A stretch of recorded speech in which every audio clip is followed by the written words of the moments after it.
स्वागत है आपका हमारे YouTube चैनल फिटर ज्ञान में। आज की थ्योरी फिटर थ्योरी की क्लास का पहला चैप्टर ट्रेड इंट्रोडक्शन। तो फिटर ट्रेड में ये फिटर किसे कहते हैं और फिटर में क्या काम होता है, क्या सीखना होता है और फिटर का कोर्स करने के पश्चात स्टूडेंट किन चीज़ों में एलिजिबल हो जाता है, ये हम देखेंगे। साथ ही फिटर आईटीआई करने के बाद स्टूडेंट को क्या बेनिफिट होता है और आईटीआई का स्कोप क्या है, ये भी इस वीडियो में हम देखेंगे। तो चलिए देखते हैं। तो ट्रेड इंट्रोडक्शन, जो फिटर का स्टूडेंट्स हैं, जो फिटर के स्टूडेंट्स हैं, वो फिटर वह कारीगर होता है जो कि 75% यानी 75% कार्य अपने हैंड टूल्स की मदद से तथा 25% कार्य मशीन्स के द्वारा करता है। इसका मतलब ये है कि फिटर एक ऐसा वर्कर होता है जो कंपनी में कार्य कर रही मशीनों में जब कोई पार्ट खराब हो जाता है या कोई पार्ट टूट जाता है तो उस पार्ट को हैंड टूल्स की सहायता से एक्यूरेट बनाकर उस मशीन में लगाकर मशीन को पुनः चला देना ही एक फिटर का काम होता है, बेंच फिटर का। तो आगे और देखते हैं। तो फिटर ट्रेड करने के पश्चात जो स्टूडेंट हैं वो कुछ प्रक्रियाओं में, कुछ मशीनिंग प्रक्रियाओं में निपुण हो जाते हैं। जैसे देखें फाइलिंग, तो फिटर ट्रेड में फाइलिंग का कार्य सिखाया जाता है।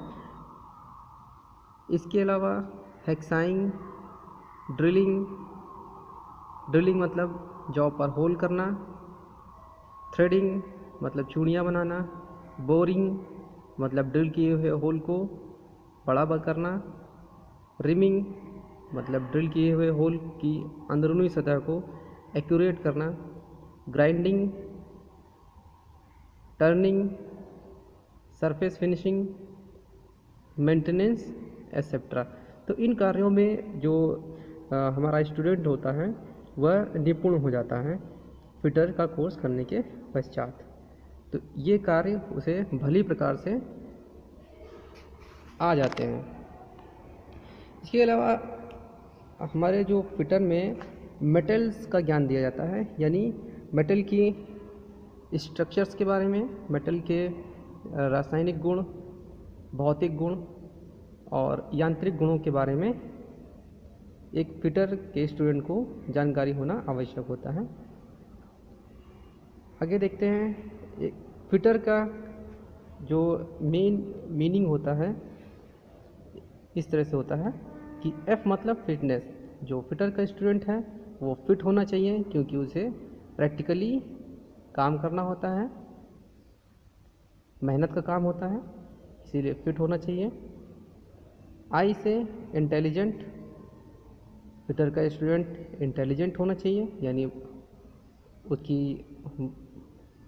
अच्छी बुद्धि का मालिक होना चाहिए, तभी वह जॉब्स को सही तरीके से एक्यूरेट स्थिति में बना पाएगा। T से टैलेंटेड होना चाहिए। टैलेंटेड मीन्स जो सिखाया जाता है, जो बताया जाता है उसे अच्छे से सीख लेना चाहिए, अच्छे से उसे याद रखे। नेक्स्ट T का मतलब टारगेट। जो फिटर का स्टूडेंट होता है वह अपने टारगेट को अचीव करने में पूरी मेहनत करता है, अपने टारगेट्स को सेट करता है। ई से इफ़िशेंट। तो फिटर का स्टूडेंट जो होता है वो इफ़िशेंट होना चाहिए, मतलब कि कार्य को सीखने योग्य होना चाहिए। आर से रेगुलेटरी। स्टूडेंट के अंदर रेगुलेटरी होनी चाहिए, नियमितता, मतलब कि कोई भी काम कर रहा है उसको नियमित रूप से करे, तभी वह उस कार्य को अच्छे से सीख पाएगा। और आगे देखते हैं कि ये जो फिटर का या ITI का कह लें, तो ITI कोर्स करने के बाद जो स्टूडेंट होता है वह आगे भविष्य में क्या क्या कर सकता है, यानी ITI का स्कोप क्या है फ्यूचर के लिए। तो ITI करने के बाद अधिकतर स्टूडेंट जो होते हैं वो अलग अलग कंपनीज़ में अप्रेंटिस करते हैं। अप्रेंटिस एक प्रकार की व्यवस्था है जिसमें स्टूडेंट को कार्य स्थिति में, मतलब कंपनी में ही सीखने का मौका मिलता है, प्रैक्टिकली चीज़ों को देखने का मौका मिलता है। नेक्स्ट, ITI करने के पश्चात स्टूडेंट प्राइवेट जॉब में भी जा सकते हैं। प्राइवेट जॉब जैसे कुछ सेक्टर्स हैं, जैसे टाटा मोटर, सुजुकी एक्सेट्रा, तो ये प्राइवेट कंपनियां हैं, इनमें जो है प्राइवेट जॉब के लिए भी स्टूडेंट जाते हैं। इसके अलावा कुछ स्टूडेंट हायर स्टडी के लिए जाते हैं। ITI करने के पश्चात पॉलिटेक्निक करते हैं। तो ITI करने के पश्चात जब पॉलिटेक्निक करते हैं तो पॉलिटेक्निक 2 साल में कंप्लीट हो जाती है। वैसे पॉलिटेक्निक 3 साल में होती है, परंतु ITI करने के पश्चात सेकेंड ईयर में डायरेक्ट एडमिशन होता है और पॉलिटेक्निक 2 साल में कंप्लीट हो जाती है। लेकिन पॉलिटेक्निक के लिए जो ब्रांच चुनी जाती है वह आपकी रिलेटेड ब्रांच होनी चाहिए। जैसे फिटर का स्टूडेंट मैकेनिकल में ही पॉलिटेक्निक कर सकता है। नेक्स्ट, ITI करने के पश्चात कुछ स्टूडेंट CITS का कोर्स भी करते हैं, CITS के कोर्स की तरफ जाते हैं। CITS एक ऐसा कोर्स है जिसके द्वारा जो स्टूडेंट होते हैं वो ITI में टीचर के लिए एलिजिबल होते हैं, टीचिंग के लिए। ITI कोर्स करने के पश्चात स्टूडेंट अन्य ITI कॉलेज में टीचर के पद पर कार्य करने के योग्य हो जाता है। कुछ स्टूडेंट गवर्नमेंट जॉब की प्रिपरेशन करने के लिए चले जाते हैं, गवर्नमेंट जॉब की तैयारी करते हैं। कुछ स्टूडेंट्स को गवर्नमेंट जॉब से ऑफ़र मिल जाता है या गवर्नमेंट जॉब करने लगते हैं। जैसे कुछ गवर्नमेंट सेक्टर्स हैं, जैसे Hindustan aeronautical limited, SAIL, BEL. इसके अलावा कुछ स्टूडेंट सेल्फ एम्प्लॉयमेंट की तरफ चले जाते हैं। जैसे इलेक्ट्रीशियन से अगर किसी स्टूडेंट ने ITI की है तो वह वायरिंग का काम खुद कर सकता है या खुद की शॉप भी डाल सकता है। तो इस तरह से ये हमारे ITI करने के पश्चात स्टूडेंट्स के पास इतने रास्ते होते हैं, 7 प्रकार के रास्ते होते हैं जिसमें वह अपना आगे भविष्य बना सकता है।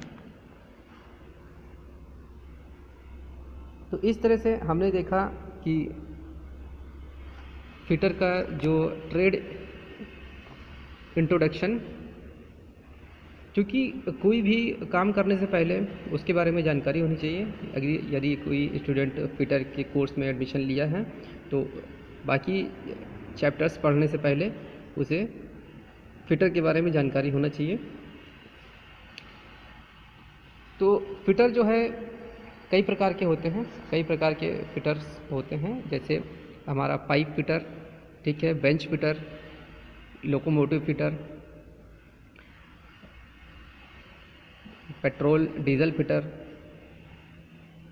ठीक है। तो इस प्रकार से फिटर कई प्रकार के होते हैं, जिसमें जो जर्नल फिटर होता है उसे हम बेंच फिटर कहते हैं। तो यहाँ पे हम जो कोर्स करेंगे वो जर्नल फिटर का कोर्स है। तो जनरली इसमें हम लोग कई चीज़ें सीखते हैं, जैसे welding, forging, heat treatment, drilling, grinding, lathe machine पर की जाने वाली प्रक्रियाएं, शीट मेटल वर्क भी हम सीखते हैं, इसमें पाइप फिटिंग भी सीखते हैं। तो कई चीज़ें मिलाकर इस फिटर का बेंच फिटर का निर्माण किया जाता है, जो जर्नल फिटर कहलाता है। तो कई चीज़ें इसमें सीखने को मिलेंगी। तो इस प्रकार से यह ट्रेड इंट्रोडक्शन का क्लास पूर्ण हुआ। आपको ये क्लास कैसी लगी कृपया कमेंट करके बताएं। और आगे इसके बाद हम लोग चैप्टर वाइज एक एक चैप्टर शुरू करके जो है आगे पढ़ाई करेंगे। तो हमारे इस चैनल को लाइक शेयर एंड सब्सक्राइब करें। धन्यवाद।